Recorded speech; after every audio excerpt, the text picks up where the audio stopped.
dizer o seguinte: estou dando a esse nobilíssimo colegiado uma explicação técnica do que ocorreu, extremamente técnica. Quer dizer, o Poder Executivo agiu dentro de seus poderes e, se o Legislativo não concordar por alguma razão, terá certamente os instrumentos para atuar contra.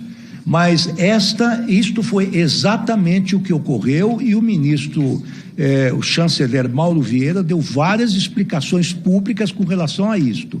Então era uma questão de caráter humanitário e ela não estava definitivamente condenada, não havia ordem de prisão contra ela, houve um salvo-conduto do governo peruano, portanto, concordando com a saída dela do país. Então, do ponto de vista formal, do ponto de vista legal, do direito internacional, todas as regras foram cumpridas. É possível que nós não concordemos, paciência, isso é da democracia, cada um concorda com relação a isso. O traficante búlgaro, o traficante búlgaro é uma coisa interessante. Nós temos um pedido de extradição com a Espanha, em que a audiência pública espanhola negou o pedido de extradição porque entendeu que o Eustáquio, ele estava exercendo o seu direito de livre expressão e, portanto, era um direito político e, por essa razão, não poderia ser extraditado. O governo brasileiro, através da AGU, está apresentando um recurso dentro da legislação espanhola para que este pedido da Corte Superior Brasileira seja atendida.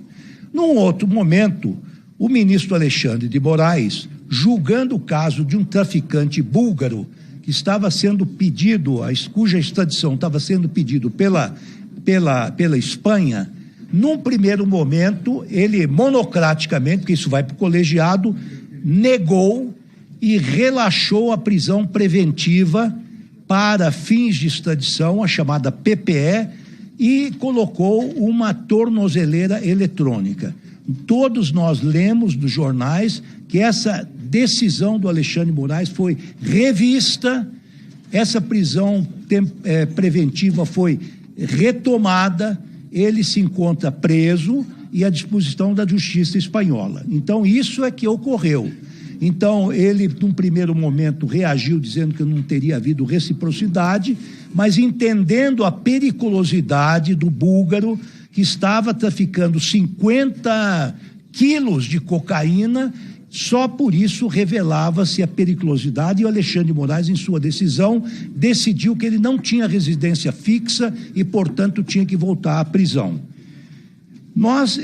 A questão muito interessante que me foi formulada pelo deputado Bilinski é a questão das fraudes contra os aposentados.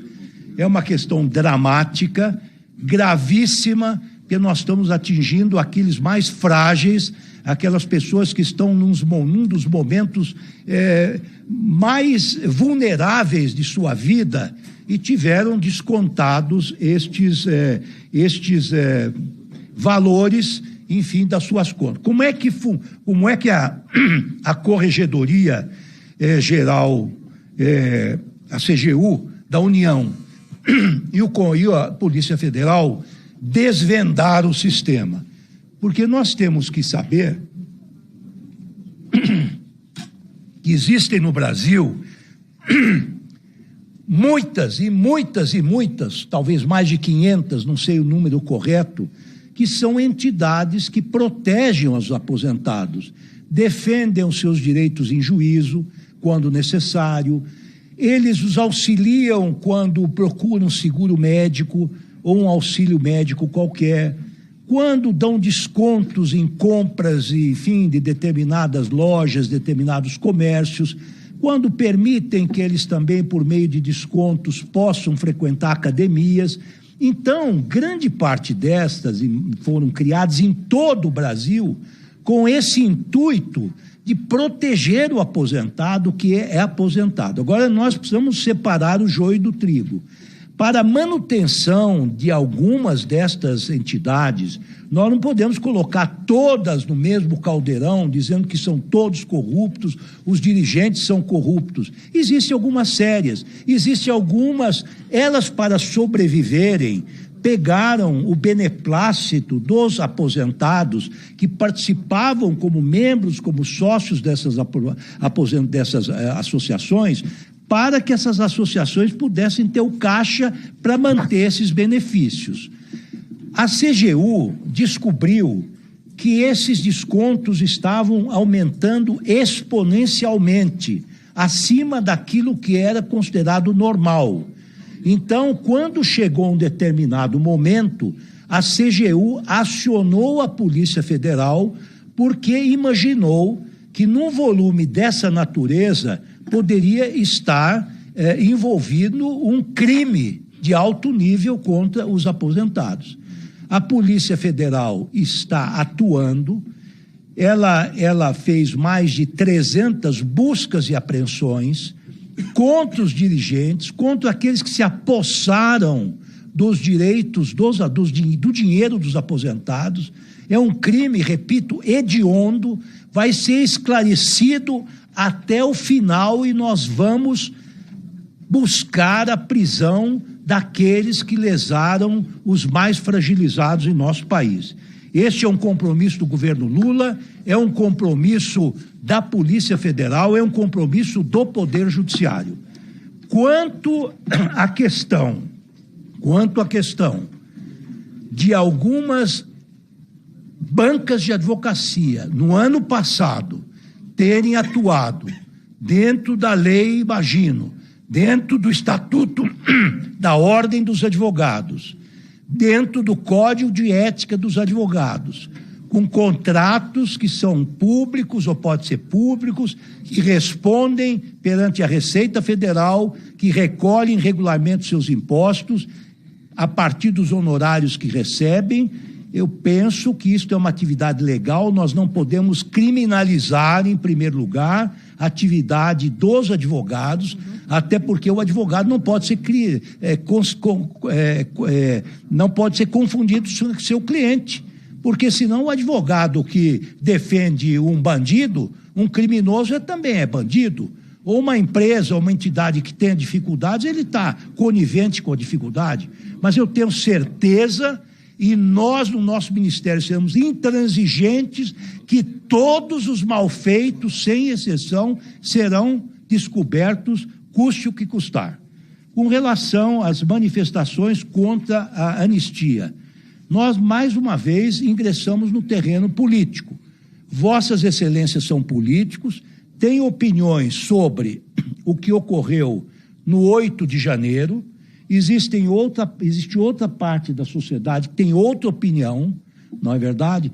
Vossas Excelências têm opinião sobre a corrupção, sobre, enfim, as atividades governamentais, inclusive sobre o sucesso das políticas públicas que são levadas a efeito. Isso é absolutamente natural no Estado democrático de direito. Cada um tem sua opinião. Agora, eu posso assegurar aos senhores que não há nenhum mal feito. Se houve uma manifestação do doutor Andrei Rodrigues, que é o delegado-geral da Polícia Federal, manifestando-se em tese contra a anistia, eu penso que ele, como servidor público, e à luz daquilo que ele tem conhecimento, no que diz respeito aos supostos atentados contra o Estado democrático de direito, ele tem, como cidadão e como agente público, não só o dever, como o direito de se manifestar, assim como, eventualmente, alguém do Supremo Tribunal Federal. Isso é próprio da democracia. Essa questão está nas mãos do Congresso Nacional, que tem constitucionalmente os poderes para decidir sobre essa questão. É uma discussão nacional muito acirrada, existem posições antagônicas de lado a lado, cada um tem a sua visão e, claro, os dois poderes agora, pelo que nós temos sabido, tanto o Poder Judiciário quanto o Poder Legislativo estão discutindo várias hipóteses, há uma anistia geral, eventualmente até uma redução de pena, mas isso faz parte do diálogo entre as instituições. Eu faço um apelo aos senhores que sejam lúcidos. Eu acabo de ler, eu tive a honra, subida a honra, de participar dos funerais do velório do Papa Francisco. Na vinda, eu estava lendo um livro de um historiador geopolítico francês e que dizia que nós estávamos vivendo uma fase muito acelerada da história. E lembrava até as palavras de um grande pensador francês chamado Edgar Morin, que ele fala em policrises. E esse livro tem o título de Aceleração da História. São crises que se multiplicam, que se contrapõem, e que ele disse, olha, a